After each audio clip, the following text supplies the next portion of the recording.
Everyone सत श्री अकाल जी सारिਆਂ ਨੂੰ ਵੈਲਕਮ ਟੂ ਆਵਰ ਚੈਨਲ। ਤੇ ਕਾਫੀ ਦਿਨਾਂ ਦੇ ਬਾਅਦ ਜਿਹੜੀ ਗੱਡੀ ਉਹ ਆਪਾਂ ਸਟਾਰਟ ਕਰਨ ਲੱਗੇ ਹਾਂ। ਦੇਖੋ ਟਾਇਰਾਂ ਦੇ ਵਿੱਚ ਹਵਾ ਵੀ ਘਟੀ ਪਈ, ਇਹਨੂੰ ਬਹੁਤ ਟਾਈਮ ਹੋ ਗਿਆ ਆਪਾਂ ਡਰਾਈਵ ਨਹੀਂ ਕੀਤਾ ਕਿਉਂਕਿ ਮੌਸਮ ਜਿਹੜਾ ਉਹ ਬਹੁਤ ਹੀ ਸੋਹਣਾ ਆ ਗਿਆ, ਨਾ ਜ਼ਿਆਦਾ ਗਰਮੀ ਹੈ ਨਾ ਜ਼ਿਆਦਾ ਠੰਡ ਹੈ। ਇਸ ਟਾਈਮ ਆਪਾਂ ਬਾਈਕ ਜਿਹੜੀ ਬੁਲਟ ਬਾਈਕ ਹੈ ਉਹ ਜ਼ਿਆਦਾ ਬੁਲਟ ਯੂਜ਼ ਕਰੀਦਾ।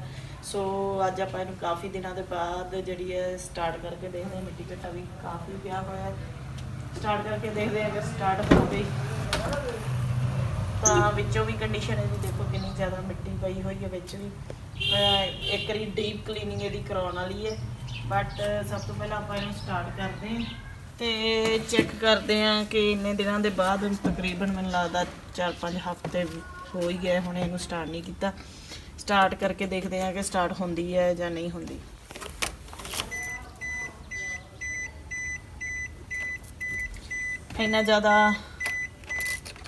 ਇੰਨਾ ਜ਼ਿਆਦਾ ਟਾਈਮ ਵੀ ਨਹੀਂ ਹੁੰਦਾ ਕਿ ਆਪਾਂ ਇਹਨੂੰ ਡੇਲੀ ਸਟਾਰਟ ਕਰ ਸਕੀਏ, ਡੇਲੀ ਯੂਜ਼ ਕਰ ਸਕੀਏ, ਕਿਉਂਕਿ ਤੁਹਾਨੂੰ ਪਤਾ ਹੈ ਕਿ ਜੋਬ ਵਾਲੇ ਪਰਸਨ ਦਾ ਇੰਨਾ ਟਾਈਮ ਨਹੀਂ ਲੱਗਦਾ।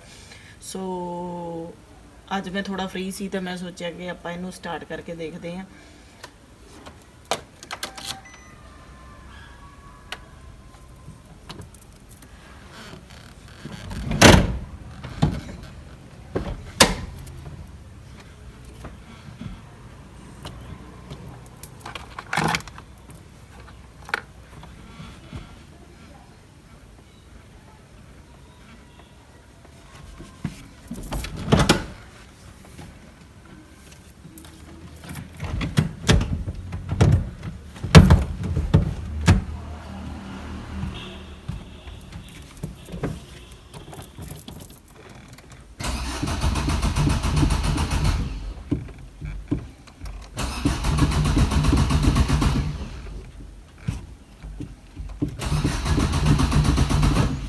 ਉਹੀ ਗੱਲ ਬਣੀ ਜਿਹਦਾ ਡਰ ਸੀ ਕਿ ਇਹ ਕਰੈਕ ਕਰਨਾ ਇਹਨੇ ਸ਼ੁਰੂ ਕਰਤਾ, ਸਟਾਰਟ ਨਹੀਂ ਹੋ ਰਹੀ। ਤੇ ਇੱਕ ਦੋ ਵਾਰ ਹੋਰ ਟਰਾਈ ਕਰਦੇ ਹਾਂ, ਦੇਖਦੇ ਹਾਂ ਇਹਦੇ 'ਚ ਤਿਲ ਪਾਣੀ ਇਹਦਾ ਚੈੱਕ ਕਰਦੇ ਹਾਂ। ਹੋ ਸਕਦਾ ਕਿ ਪਾਣੀ ਵਗੈਰਾ ਇਹਦੇ ਇੰਜਨ 'ਚ ਘੱਟ ਹੋਵੇ ਤਾਂ ਨਹੀਂ ਸਟਾਰਟ ਹੋ ਰਹੀ। ਦੇਖਦੇ ਹਾਂ ਜਾਂ ਬੈਟਰੀ ਦੀਆਂ ਤਾਰਾਂ ਜਿਹੜੀਆਂ ਆਪਣੀਆਂ ਐਜ਼ ਯੂਜ਼ੁਅਲ ਪਹਿਲਾਂ ਵੀ ਹਿੱਲ ਜਾਂਦੀਆਂ ਸੀਗੀਆਂ, ਤੇ ਦੇਖਦੇ ਹਾਂ ਇੱਕ ਦੋ ਵਾਰੀ ਪਹਿਲਾਂ ਟਰਾਈ ਕਰ ਲੈਂਦੇ ਹਾਂ।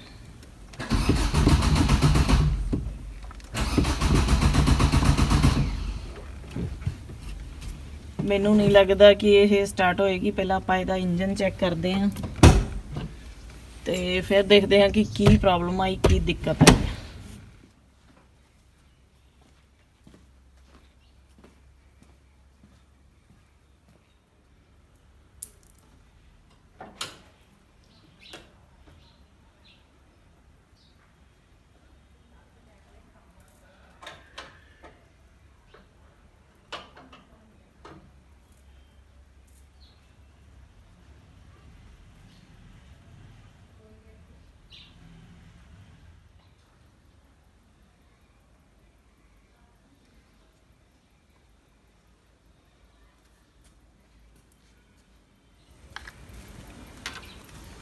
ਪਾਣੀ ਹੈ ਤਾਂ ਹੈ ਬਟ ਥੋੜਾ ਜਿਹਾ ਘੱਟ ਹੈ, ਦੇਖੋ ਥੋੜਾ ਜਿਹਾ ਫਰਕ ਹੈ। ਪਾ ਦਿੰਨੇ ਆਪਾਂ।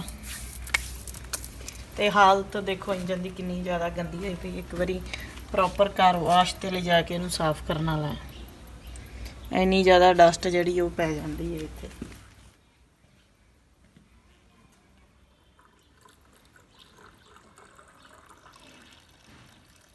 ਹੈ ਸੀਗਾ ਪਾਣੀ ਵਿੱਚ ਥੋੜਾ ਜਿਹਾ ਹੀ ਘੱਟ ਸੀ।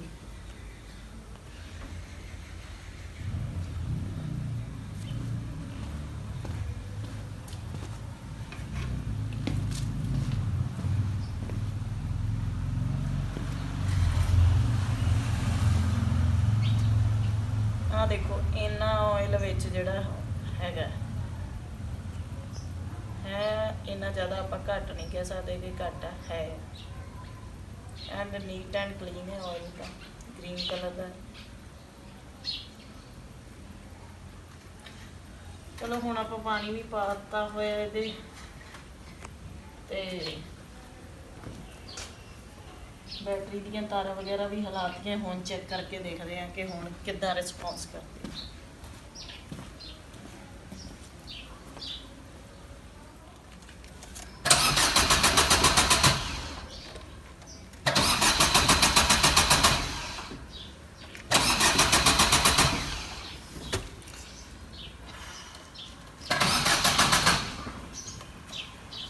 ਜਿਹੜੀ ਕ੍ਰੈਂਕ ਕਰ ਰਹੀ ਹੈ ਸਟਾਰਟ ਨਹੀਂ ਹੋ ਰਹੀ। ਪਤਾ ਨਹੀਂ, ਸਮਝ ਨਹੀਂ ਆ ਰਿਹਾ ਕੀ ਦਿੱਕਤ ਆਈ ਹੈ।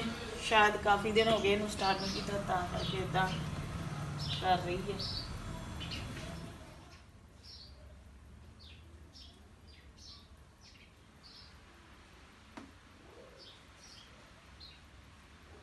ਆ ਦੇਖੋ ਇੱਥੇ ਇੱਕ ਜੋੜ ਲੱਗਾ ਹੈ, ਇਥੋਂ ਕਰੈਕ ਹੋ ਗਈ ਸੀ ਤੇ ਇੱਥੇ ਆਪਾਂ ਜੋੜ ਲਾਇਆ ਹੋਇਆ।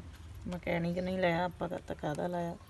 ਸ਼ਾਇਦ ਇੱਥੇ ਕੋਈ ਫਾਲਟ ਹੋਏ, ਪਤਾ ਨਹੀਂ ਕੀ ਸਿਸਟਮ ਹੈ, ਕੀ ਸਮਝ ਤੋਂ ਬਾਹਰ ਦੀ ਗੱਲ ਹੈ। ਚਲੋ ਹੁਣ ਸਟਾਰਟ ਕਰਕੇ ਦੇਖਦੇ ਹਾਂ। ਆਈ ਹੋਪ ਕਿ ਸਟਾਰਟ ਹੋ ਜੇ।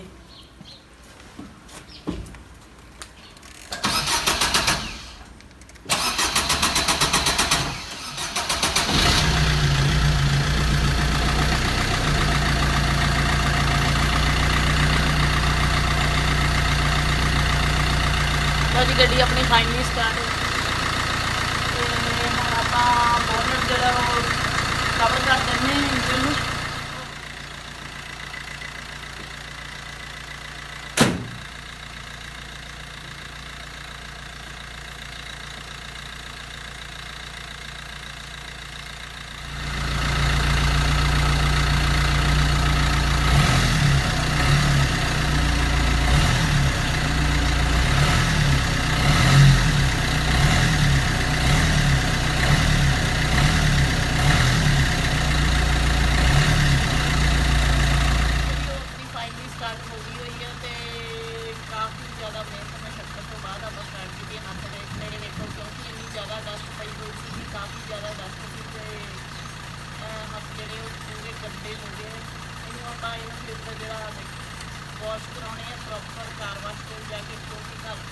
काफ़ी ज़्यादा डिस्टर्बेंस सी, सो मैं सोचा कि अंदर बह के गल करते हैं थोड़े ना, क्योंकि प्रॉपरली गल नहीं हो पा रही।